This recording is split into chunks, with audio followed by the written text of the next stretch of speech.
I'll be reading from the April 22nd, 2026 issue of the Wall Street Journal on the Niagara Frontier Radio Reading Service. As always, thank you for joining us today. The highlights under business and finance are: a UPS business unit that handles package returns for retailers is adding another 1,700 drop-off locations. United Airlines plans to trim its capacity for the rest of the year as it contends with soaring fuel cost, but would make adjustments up or down as demand required. Defense contractor RTX logged higher quarterly profit and sales as hostilities raise military budgets worldwide. Northrop Grumman recorded higher profit and sales for the first quarter, with sales of aeronautic systems jumping 17%. Halliburton's first quarter earnings rose sharply, reflecting charges from a year ago as demand for companies' services remains steady. Trump's choice to lead the Fed, Kevin Warsh, told senators he would chart a sharp departure from the central bank's recent approach while working to assure lawmakers he would maintain institutional independence from a president who has repeatedly voiced his preference for looser monetary policy. U.S. stocks faltered after a positive start and fell into the red at the close, with the S&P 500, Dow, and NASDAQ all declining 0.6%. SpaceX said it secured the right to buy artificial intelligence coding startup Cursor for $60 billion, an agreement that comes as SpaceX prepares for a massive public offering.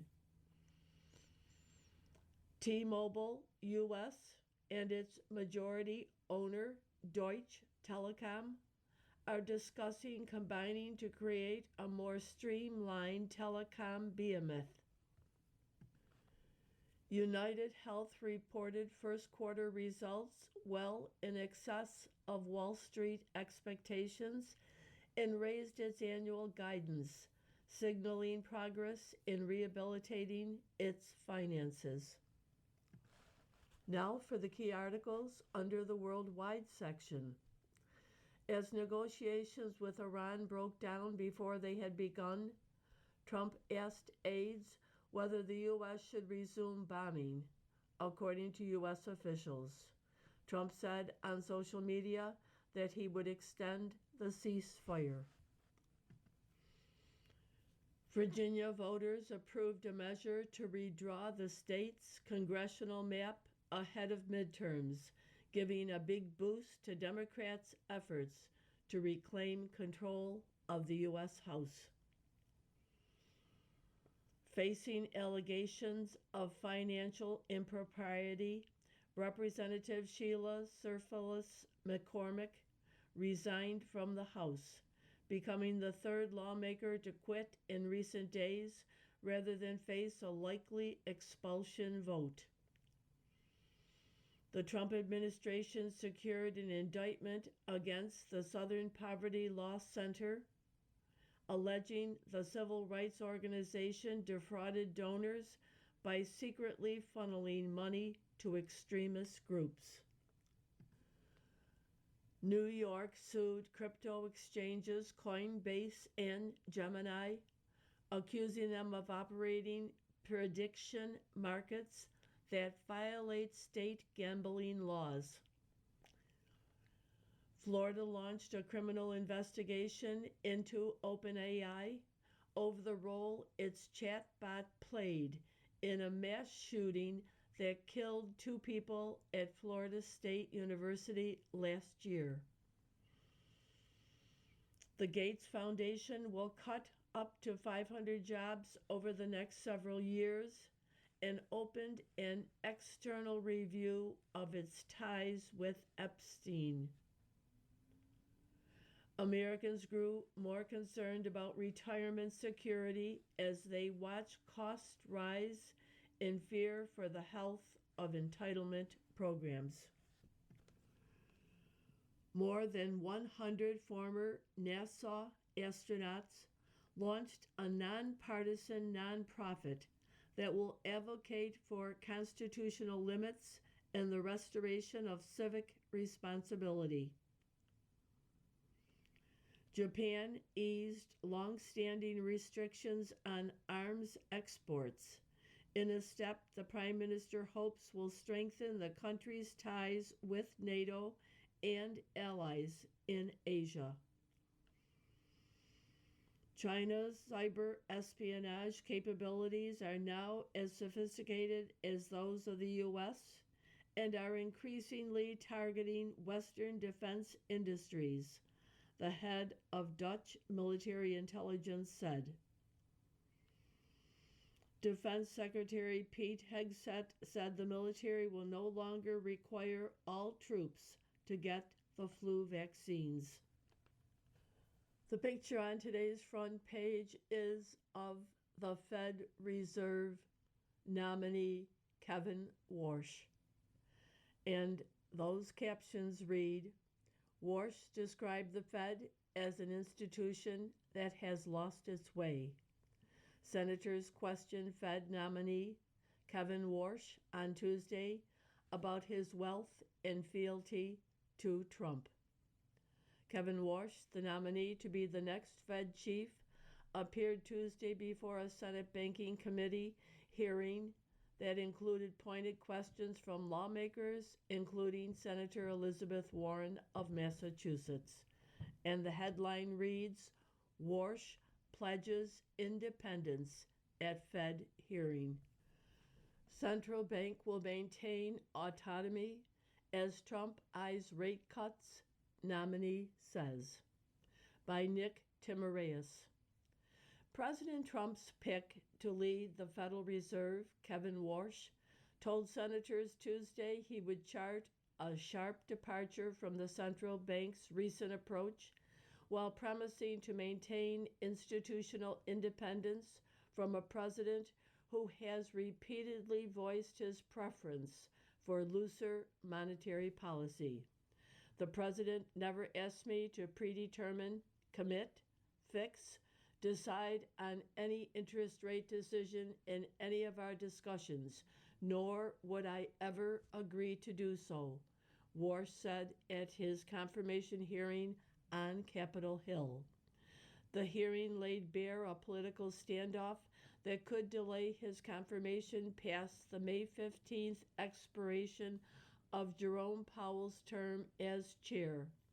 Senator Tom Tillis of North Carolina, a Republican on the Senate Banking Committee, repeated his refusal to advance Warsh, whom he praised, until the Justice Department drops its criminal investigation of Powell. Tillis and some other Republicans have called that probe a pretext to pressure Powell to resign or cut rates. After the hearing, Senate Majority Leader John Thune, Republican from South Dakota, called on the administration to wrap up this investigation so Warsh could move forward. Trump showed no interest in doing so.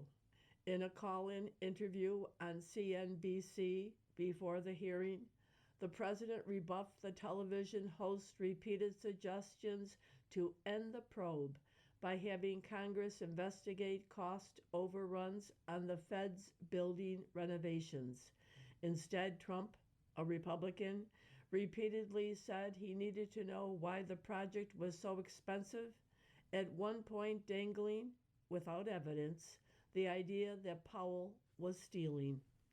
I can't imagine that too late is taking money on construction, Trump said, using his nickname for the Fed chief. I can't, but it's possible. But We have to find out. Democrats use their time to press Warsh on whether a nominee chosen by a president who publicly demands rate cuts and attacks the current Fed chair could be genuinely independent. Warsh spent much of his testimony insisting that he would be. Talks stall, but investors can't stop buying. By Hannah Aaron Lang and David Uberti. Days after the U.S. and Israel attack on Iran, Anthony Reid was at home in Dallas, wondering whether a doomsday energy shock for the global economy was precisely the time to make a big bet. Reid stared at his phone and considered plowing a chunk of his savings into shares of Robinhood. He had reasons to hold off. First of all, it would be a lot of money for a 30-year-old Amazon delivery driver new to investing. Second, a historic oil disruption from a war in Iran could turbocharge inflation and hammer stocks. Reid, the father of 2 boys, had also heard that the best time to invest was when others were scared off. F it, he recalled thinking, and clicked buy. There are times when bad news is bad news for markets. There are times when bad news is good news for markets. Then there are times like this when bad news doesn't even register for investors, including Reid. From day traders to hedge funds, investors are once again running full speed into stocks and loading up on risks. A skeptic could find plenty of cause for gloom. Oil tankers still can't freely traverse the Strait of Hormuz. The two sides were still trading threats when the next round of U.S.-Iran peace talks was put on pause. President Trump said Tuesday he would extend the ceasefire and blockade. Yet the 3 major U.S. stock indexes have marched back to pre-war levels and then some. The tech industry's Magnificent Seven gained $2.5 trillion in market value over a recent 8-day stretch. Speculative bets are back. Allbirds, the one-time footwear favorite of techno-optimists in the 2010s, gained almost 600% in one day last week after pivoting to, what else? AI. Doubters warn that markets are increasingly driven by you only live once bets and momentum chasing algorithms, and as a result are getting dislocated from reality, or at least oblivious to bad news. A flood of information has left even the biggest traders struggling to parse fact from fiction. At the same time, Wall Street is confident that markets are a constraint on Trump, that he will do what he needs to reverse a sell-off, even if that means walking back a social post from the day before. Grizzled investors say the run-up merely confirms the age-old wisdom of keeping money in markets through turbulence.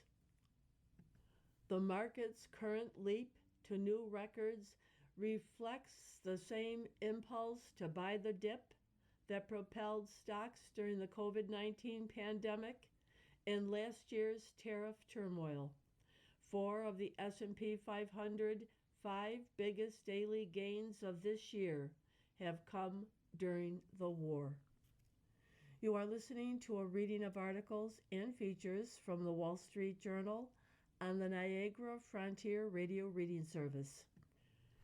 After he built a giant, Cook exits as company faces biggest hurdle, AI, by Rolf Winkler. Steve Jobs will forever be credited with inventing the iPhone. Tim Cook used it to build an empire. Cook, who built Apple into a colossus with influence coursing through geopolitics, pop culture, and the daily lives of billions of people, said he would step down as chief executive on September 1st. He will remain as executive chairman. He is stepping away from the top job as Apple's hero product surges to new sales records. Its market capitalization exceeds $4 trillion, and its revenue is more than $400 billion, quadruple what it was when he took over 15 years ago. Yet Cook, 65 years old, leaves the company in a potentially precarious position, trailing in artificial intelligence, which is revolutionizing the technology sector while Apple watches from the sidelines.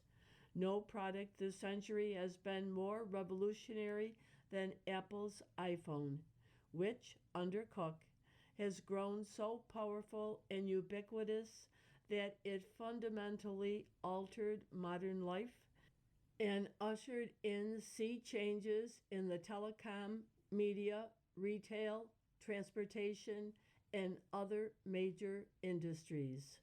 Under Cook, Apple was behind on technological upheavals like the reinvention of television and the rise of electric vehicles that drew criticism from some who felt he never stepped out of Jobs' shadow. But he mastered incremental business improvements that some observers saw as revolutionary. Cook transformed Apple's supply chain, building a complex network across more than 100 countries that churns out hundreds of millions of devices each year, meeting exacting quality standards. He built its services division, including the App Store, into a formidable business that generated more than $109 billion in high-margin revenue in the most recent fiscal year. Cook morphed into the closest thing the corporate world has to a statesman. At various stages, Chinese leader Xi Jinping and President Trump have tried to extract major concessions from Apple. Cook developed personal relationships with the two leaders and quietly wielded Apple's economic clout to escape with only minor concessions, living up to the Zen Master moniker given him by U2's Bono. Next, Apple's CEO brings expertise in hardware, collaborative spirit, by Ralph Winkler. The Mac Mini was sorely in need of an update, and John Ternus hoped he didn't need to go through design guru Johnny Ive. Years ago, before Ternus was tapped to take the helm of one of the world's biggest and most influential companies, he led Apple's Mac hardware division. It was one of many stops as he rose through the ranks of the insular company and learned to navigate its curious internal politics. The AI revolution that would make the Mac Mini hugely popular was still years away. Yet software developers needed a new version with updated chips. A new enclosure for the Mini would require work by Ive's industrial design department that could lead to delays. Ternus ordered the update after determining that the design wouldn't need a major change. People familiar with the move said. He didn't dwell on the product's profit potential, focusing instead on its value to Apple's overall ecosystem.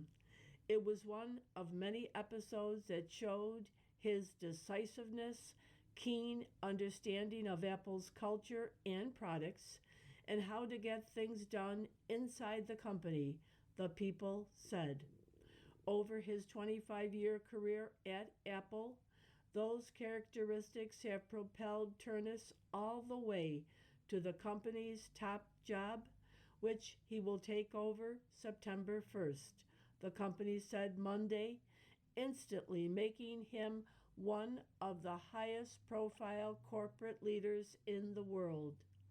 Longtime Apple CEO Tim Cook will become executive chairman, a role he expects to hold for many years. Turnus will follow two corporate legends. Steve Jobs developed the most lucrative product in history, the iPhone. Cook squeezed trillions of dollars of value from the smartphone because of the supply chain he built and the services and ancillary products he rolled out.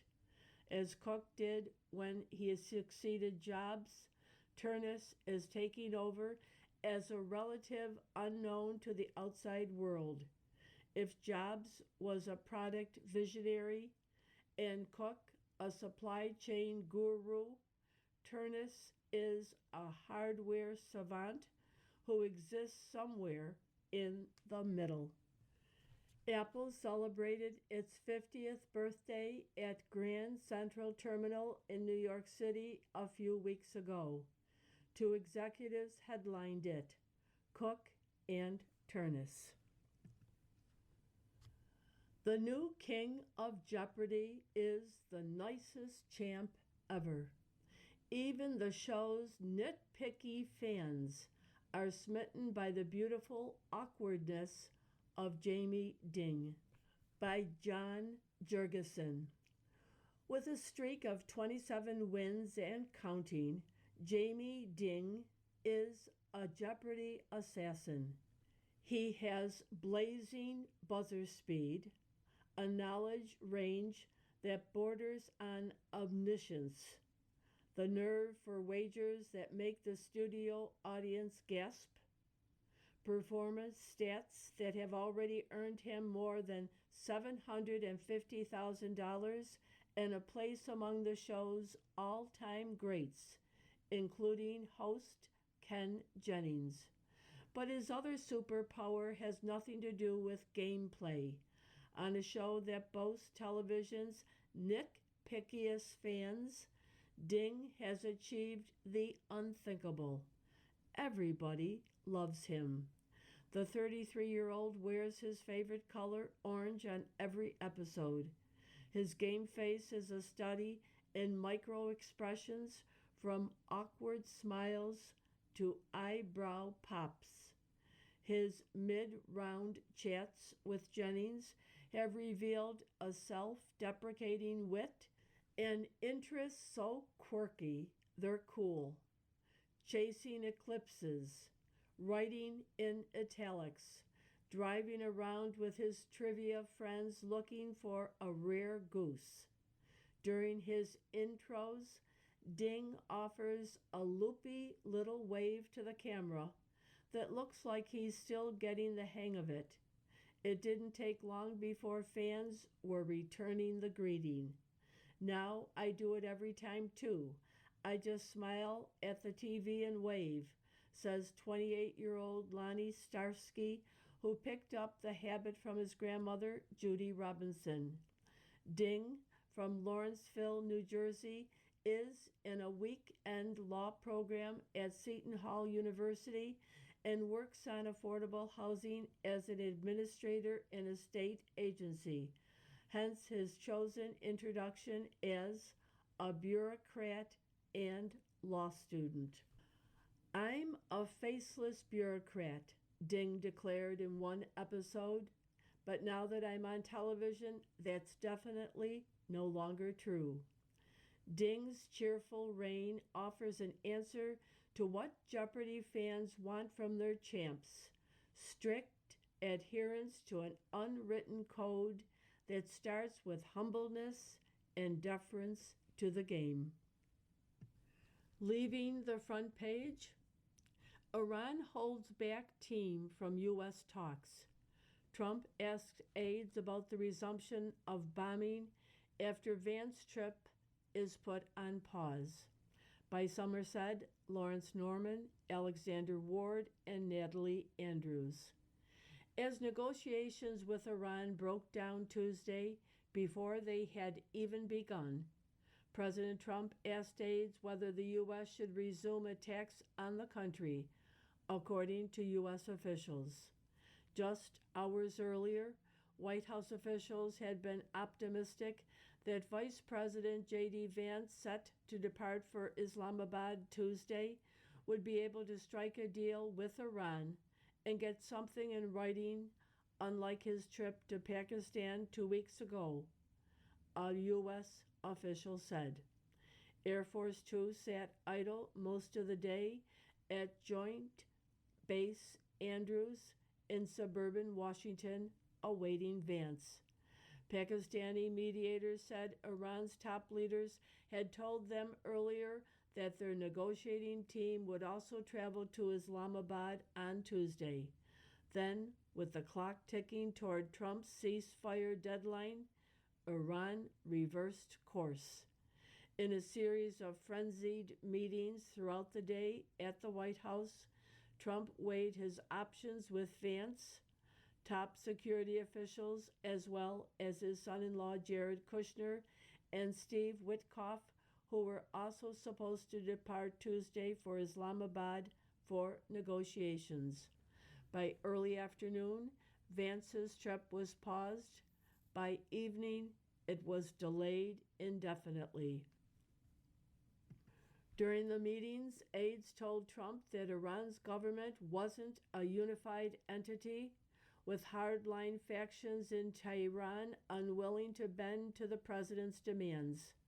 Questions were raised at the White House about whether Iran was really even in a position to negotiate and stick to any commitments.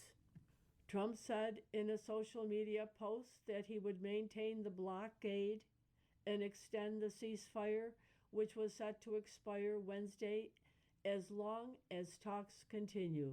Vance could still leave later in the week, but Trump is privately discussing canceling the trip altogether, a U.S. official said. Japan lifts its ban on arms exports. No nation can protect its own peace and security alone, the premier said. By Jason Douglas, Tokyo. Japan eased long-standing restrictions on arms exports, another small step away from its pacifist past that Prime Minister Sanae Takaichi hopes will strengthen Tokyo's ties with the U.S., NATO, and its allies in Asia. The decision is part of a wider shift by Japan to beef up its defense capabilities in response to China's growing military might and U.S. demands under President Trump that allies take more responsibility for their own security. On Tuesday, Takaichi said that transferring Japanese defense technology to friendly countries would bolster Japan's security and help prevent conflict. The U.S. and regional allies, such as Australia and the Philippines, have long called on Japan to play a bigger role in regional security. As the security environment grows increasingly severe, no nation can protect its own peace and security alone, Takaichi said in a message Tuesday in her official account on X.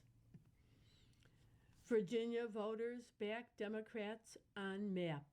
Measure to draw more blue House district counters push to add red seats.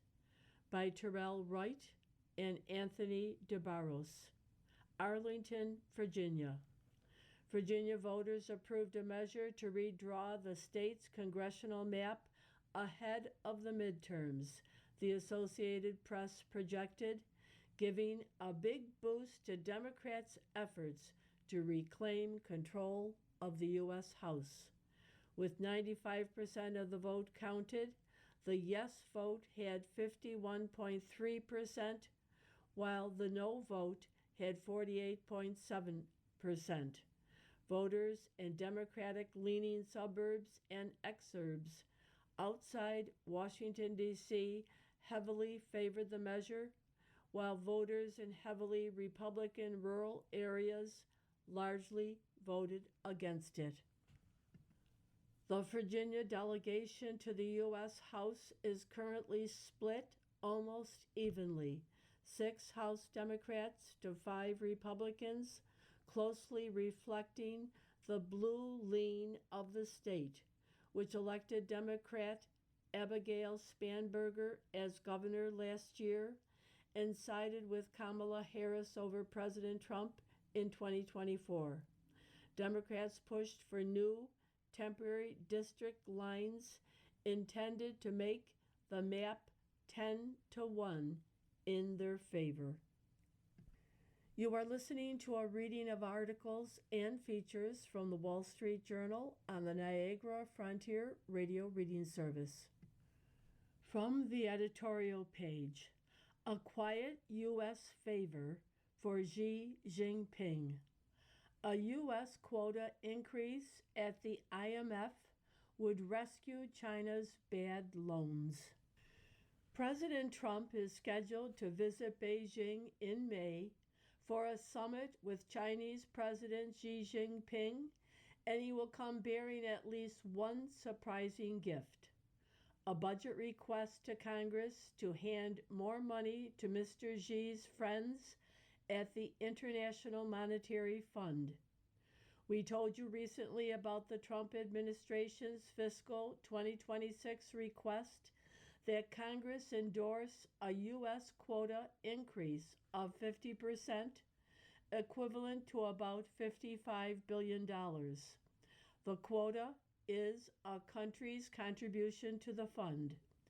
Congress didn't pass the White House request, but the administration includes it again in its recent fiscal 2027 proposal.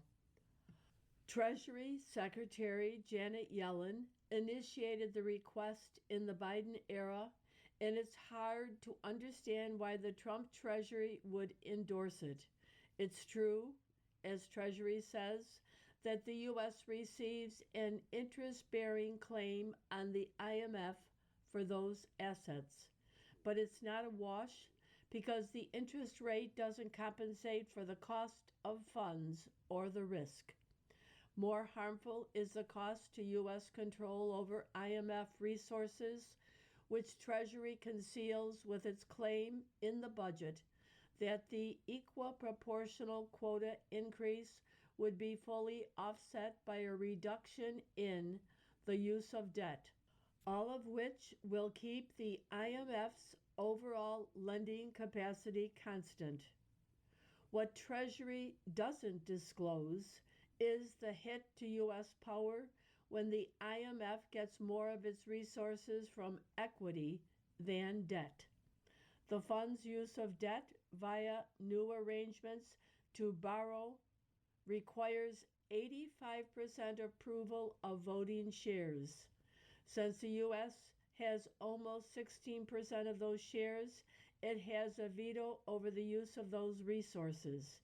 It also has an effective veto over bilateral borrowing agreements, but it has no veto power over use of equity, that is, the quota resources. Mr. Xi wants a greater role for China in all multilateral institutions at the expense of U.S. influence. Shifting total fund resources toward quotas would shrink U.S. veto power over IMF resources to 38% from about 60%. IMF Managing Director Kristalina Georgieva said recently she's optimistic Congress will pass the increase this year, that will bolster the fund's $1 trillion in lending capacity from its own resources rather than from borrowing, over which the U.S. has more influence. That will be welcome news in Beijing, which wants to use the fund to rescue the array of distressed Chinese loans around the world. Let's hope Congress says no again. From the opinion pages, from the 2019 impeachment to Iran. Trump, the disruptor, is hurrying the world along to where it needed to go anyway. By Holman W. Jenkins, Jr. Underlying documents of the 2019 Trump impeachment are seeing the light of day, and guess what? They tell us something about today's Iran war. American readers might jettison their habit of seeing history as disconnected events rather than a single flow. The documents, dutifully ignored by the mainstream press, confirm, as if it needed confirming, that Mr. Trump's enemies were his best assets.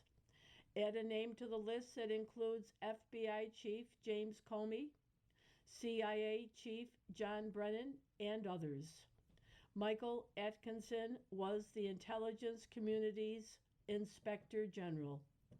With the collusion hoax unraveling, Mr. Atkinson changed agency rules to let fly a whistleblower complaint about Mr. Trump's phone call with the Ukrainian president based on hearsay from a single participant with notorious anti-Trump leanings, despite many other officials listening in and not complaining about the call.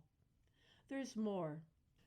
Details can be found in releases by the House Intelligence Committee. Mr. Atkinson is the latest deep state opponent, starting with the FBI's Mr. Comey in 2016, without whom Mr. Trump likely would never have won a single election, much less two, or been his party's candidate in three. In 2020, COVID saved his incompetent enemies from themselves.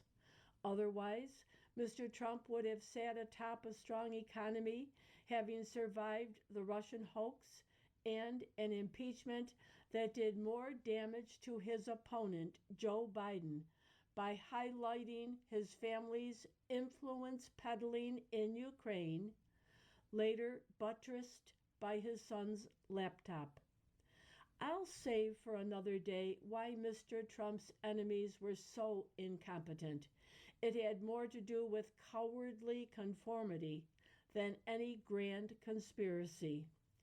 Among the many consequences, which I've previously argued, include the Ukraine war, is today's Iran war. It's a war that's hard and getting harder to reconcile with previous mega propaganda. It's a war with zero hope of commanding establishment or elite support, committed as so many Americans have become to the idea that everything Mr. Trump does is illegitimate. It's a war whose only constituency is the 33% of voters, albeit a majority of Republicans and Republican leaners, whose unbending allegiance to Mr. Trump because they disapprove of his enemies. Mr. Trump isn't an idiot. If you haven't yet noticed, a certain listlessness marks the complaints by war supporters about Democrats and the press, all but rooting for Iran's victory. What the flying French fry did they expect? What did Mr. Trump expect? The Iranians knew. The more astute members of Mr. Trump's team knew. Mr. Trump himself knew. Launching a war on such terms was practically a formula for dancing on the edge of a quagmire without being able to fall in because the American electorate wouldn't stand for the necessary quagmire making element, a sizable deployment of U.S. troops on the ground. That's why realistic observers are focused on whether Mr. Trump can reach some kind of fishy deal with the Iranians to get himself out of this pickle. And yet, there's more to the larger picture. There was no trusting anything he said or did on a given day, writes the historian Robert Dallek about Lyndon Johnson. Another, Stanley Cutler, describes a dangerous pattern. Johnson would not or could not tell the truth. LBJ lied himself into his quagmire seemingly to protect his grandiose domestic agenda that, in some ways, has become a worse legacy for America than Vietnam. Mr. Trump isn't the political chess master LBJ was. He's an instinctualist, a fizzy catalyst in a world that ultimately follows its own logic.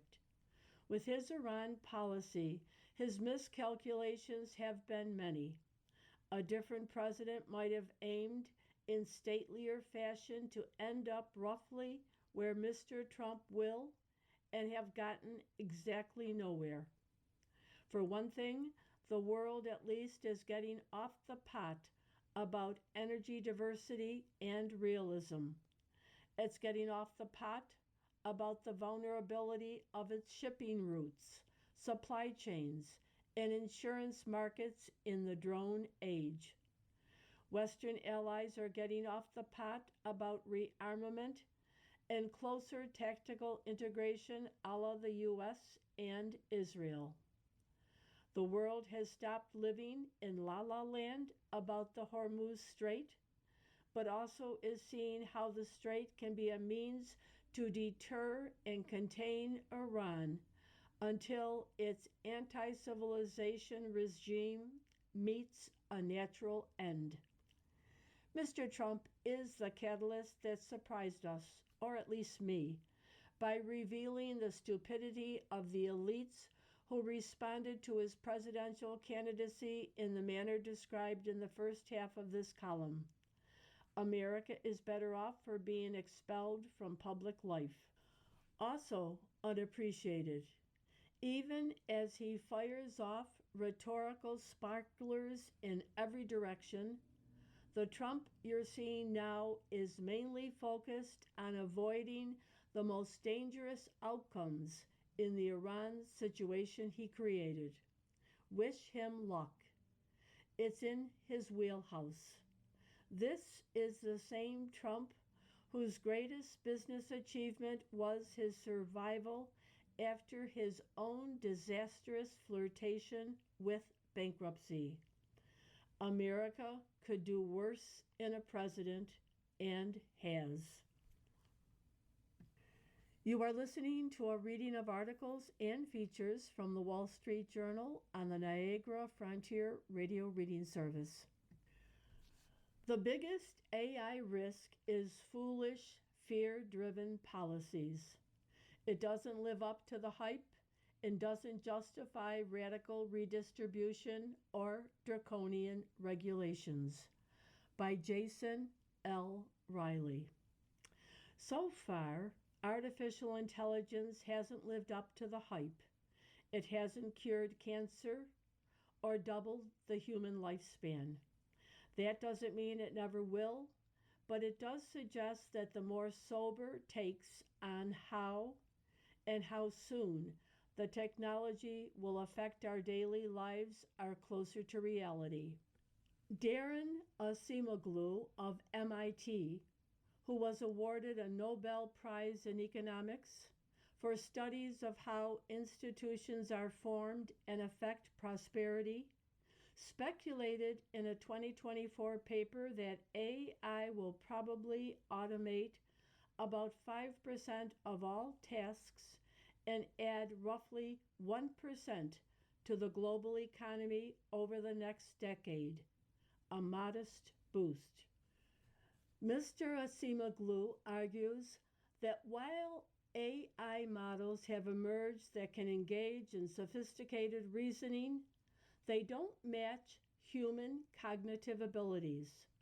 Nor does he believe that AI is on the cusp of rivaling human creativity. The models can learn what they are trained to learn through algorithms, and that's useful, Mr. Asimoglu told an interviewer last year. But no task that we perform in reality is just recounting already established knowledge, he said. The tasks are much more complex. They involve interactions. They involve a lot of things that are based on tacit knowledge or that are based on matching your contextual understanding of a problem with the specific task at hand. Silicon Valley poobahs such as Dario Amodei and Sam Altman warn about a coming jobs apocalypse due to AI and insist that the remedy is for the government to pay people not to work. Universal high income via checks issued by the federal government is the best way to deal with unemployment caused by AI, Elon Musk wrote on social media last week. AI, robotics, will produce goods and services far in excess of the increase in the money supply, so there will not be inflation. Leaving aside Mr. Musk's fanciful belief that AI will eliminate inflation and create a Garden of Eden where scarcity is non existent, what to make of his fear that AI will result in the permanent displacement of workers. ChatGPT arrived in 2022, and the AI alarmist said white-collar workers were in danger. Yet The Economist reported this year that since late 2022, America has added roughly 3 million white-collar jobs, which include management, professional, sales, and office roles, while blue-collar employment has remained flat. Some occupations regularly cast as AI's early victims are on a tear. America has 7% more software developers, 10% more radiologists, and 21% more paralegals than 3 years ago. Pay has likewise kept pace, the magazine noted. Since 2022, inflation-adjusted wages in professional and business services, think salespeople, accountants, and the like, have increased by 5%. Office and administrative workers earn 9% more. American history is full of disruptive innovations that have resulted in higher productivity, with many more jobs being created than destroyed. Government basic income schemes are a solution in search of a problem. And to the extent that these policies discourage work and wind up subsidizing idleness and the associated counterproductive behavior, they will exacerbate the problem. The AI titans might also be underestimating the depth of public resistance this technology is likely to face. Remember the dock workers' strike 2 years ago, orchestrated by the International Longshoremen's Association that shut down East and Gulf Coast ports? Much of the disagreement between employees and management concerned not only pay, but the use of technology. The union demanded absolute airtight language that there would be no automation or semi automation in the new contract. As a journal editorial reported at the time, there were about 50,000 ILA strikers, but only 25,000 dock jobs because only half of the union members are obliged to show up at work each day. The rest sit home collecting container royalties negotiated in previous ILA contracts intended to protect against job losses that result from innovation. How do you think workers who successfully resisted automated dock cranes well into the 21st century will respond to AI innovations? Given the GOP's populist turn, how AI disruptions will land politically is also unclear. Joe Biden and Kamala Harris sided with the dock workers, which you might expect given the Democratic Party's heavy dependence on support from big labor. But Donald Trump also sided with the union. There has been a lot of discussion having to do with automation on U.S. docks, Mr. Trump said on social media. The amount of money saved is nowhere near the distress, hurt, and harm it causes for American workers, in this case, our longshoremen. Resisting AI innovation is as wrong-headed as overselling its immediate impact and needlessly scaring American workers. The way forward is neither industrial policy nor a larger welfare state, both of which have awful track records. Let's hope enough Republican lawmakers keep that in mind before it's too late. Letters to the editor. Seizing property can't be business as usual. Mark L. Clifford and L. Gordon Krovitz put it perfectly in their op-ed about the confiscation of Jimmy Lai's assets. Businesses know better than to invest in a place where private assets are seized on the whims of the Chinese Communist Party. The right that Hong Kong's seizure of Mr. Lai's assets is a warning to other companies. First, China arrested him and took his freedom. Now it's his assets. Mr. Lai risked much and made much.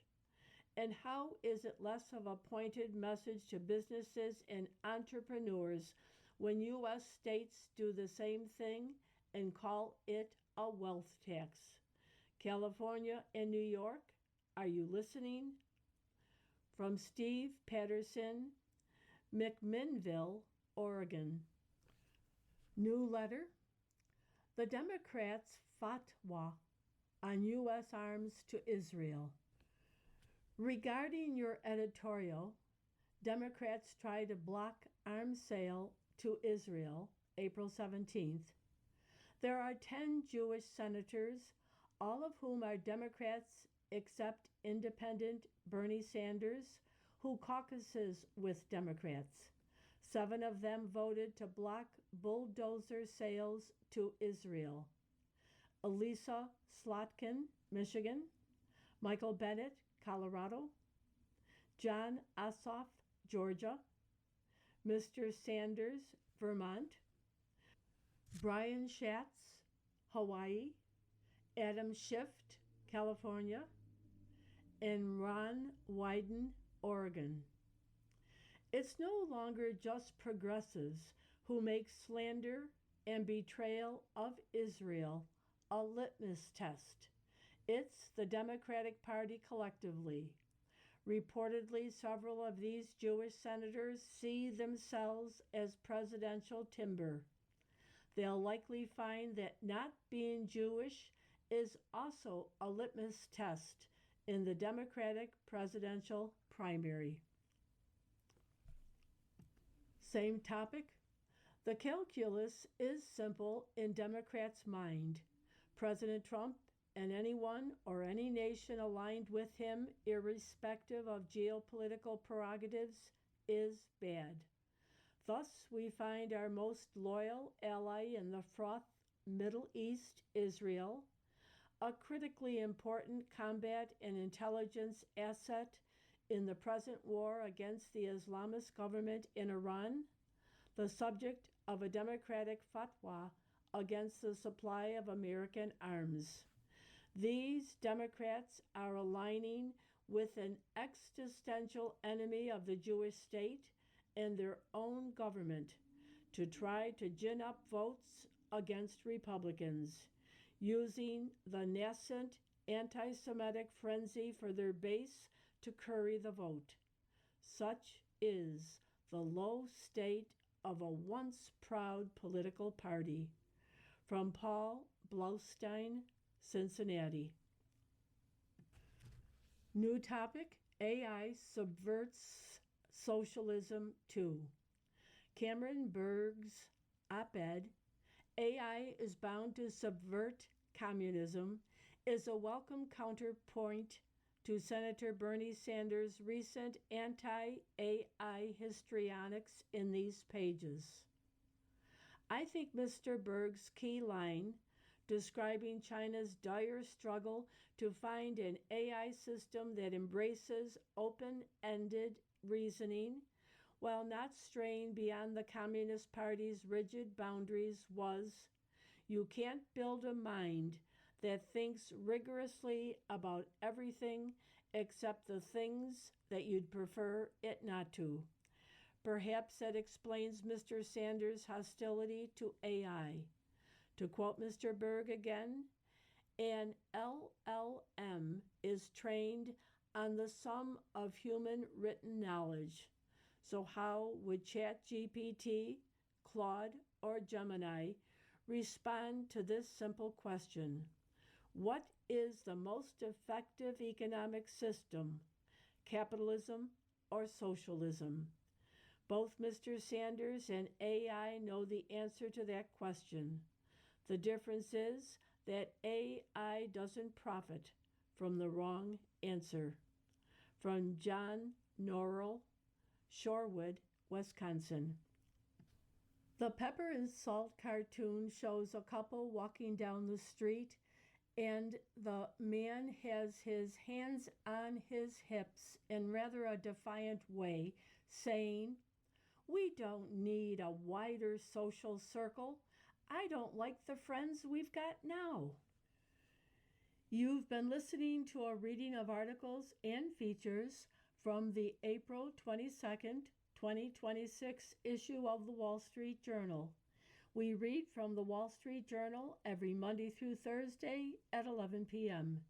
Your reader has been Corrine. Thank you for listening and have a wonderful day or evening.